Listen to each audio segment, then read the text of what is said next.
Ukulondoloza amasiko ngomunye umlando onzima obhekana leningi eliphuma eZimbabwe lisiyadinga ukusiphilisa kwamanye amazwe. Iningi selilemuli ezikhuliswe emazweni atshiyeneyo, kanti abanye bayenda kumbe bathathe kulawo mazwe abafikela kuwo. Lokhu kutsho ukuthi amasiko abo asequnyiwe ngoba isehlangene leminye imihlobo etshiyeneyo. Inhlanganiso ebona ngokuhamba kwabantu phakathi kwamazwe, International Organization for Migration, IOM, ithi amasiko ngezinye zezinto eziphambaniseka kakhulu uma abantu besuka endaweni yabo besiyahlala leminye imihlobo. Kwele Botswana inhlanganiso yesibanye Cultural Society egxile kakhulu ekulondolozeni amasiko esiNdebeleni izama konke okusemandleni ayo uthi imikhuba lezenzo zingalahleki ikakhulu ebantwaneni. Okhokhela inhlanganiso umnumzana Colin Dumani Mlalazi uthi akulula ukuthi balondoloze amasiko ngomumo okhona bengaphandle kwelizwe. Kunzima kakhulu ngoba lapha abantu abaningi sebe-adopte amasiko esilungu kakhulu than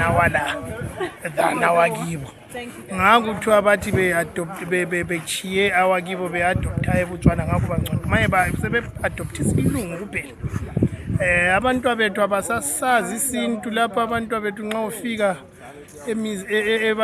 ebanganini bethu esazi ukuthi nana ngoyekhaya usumbuza umbingelela abantu bakhe, sabona mntwana, hi I'm fine, mina hi bo.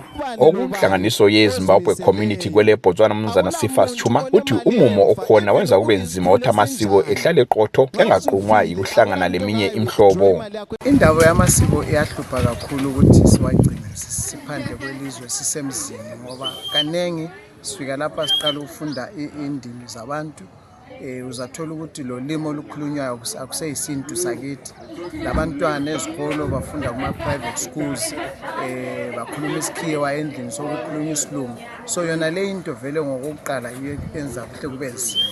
Okwesibili ngenxa yokubana sisemzini uzathola ukuthi sesifunda kakhulu amasiko abo ngoba sitshona sikumhlangano la kuma events abo amasiko abo. Kancane khonapha besizama khona lokho kwamasiko kodwa tuzananzela ukuthi abantwana abaningi umxhanxa kabawazi, inkobe zendlubu kumbe zendumba abazazi, bafuna rice, bafuna into zesikhiwe.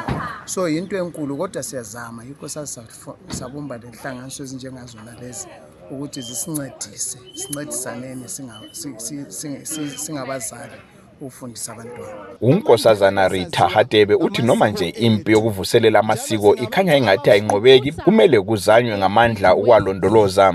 Akukhona esingakwenza thina as a cultural association, singazama ukuthi ngoba silamadisha ukuthi maybe ngazama ukwenza maybe ama extra lessons, something like that, ukuthi bazama ukubakhuthaza ngelanguage even ngamasiko.